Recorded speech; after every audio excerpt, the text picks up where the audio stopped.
একসাথে না, তোরও কি আলাদা করে থাকতে হবে এখন? পরিবল পরিবল মেয়ে মানুষ দেখলো আরেকটা যদি তোদেরকে দেখছি না আমার আশেপাশে। ভাবি কেমন লাগছে? ভালো লাগছে? ভালো লাগার মতো তোমার আমার কি ভালোবাসবি রে? প্রপোজ করবে না ভাই? এটা প্রপোজ আসলে ভাই। আরে ভাইয়া, তোমারই তো খুঁজতেছিলাম। কেন? পরীক্ষা দিতে যাইতেছি, তোমার দোয়া ছাড়া কি আমি যাবো কও? পরীক্ষা? তোমার পরীক্ষা দিচ্ছি।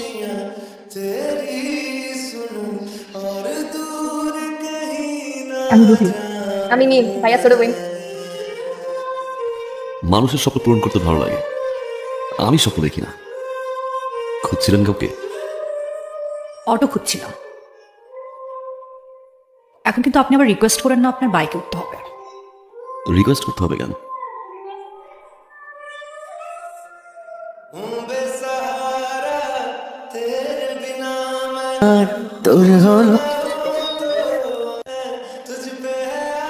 এটাই আমার জীবন, আর এটাই আজ।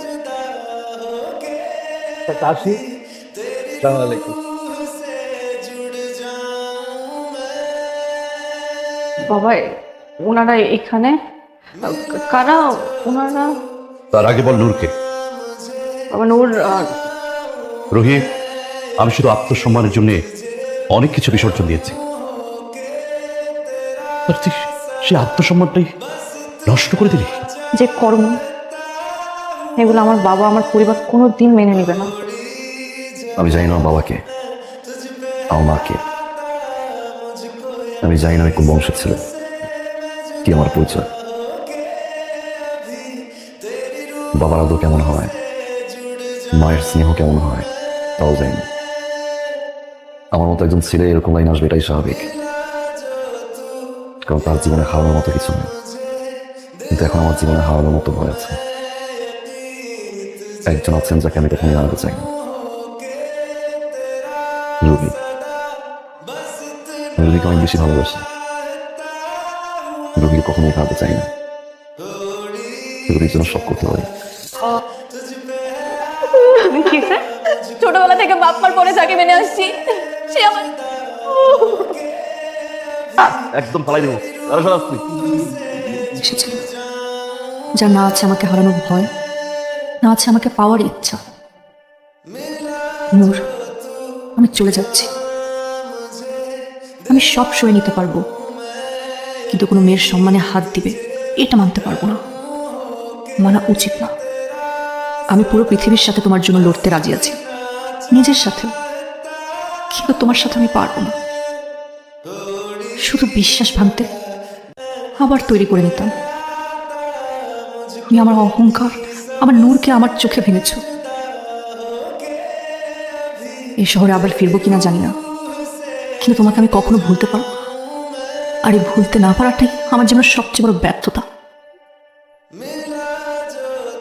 যদি কোনোদিন কাউকে সত্যি করে ভালোবাসো, সেদিন বুঝবে তাকে হারানোর যন্ত্রণাটা কত তীব্র।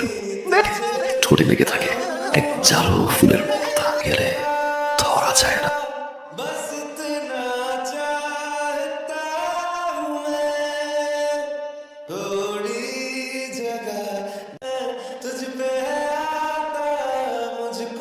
আপু, তুমি কতদিন পর, কেমন আছো?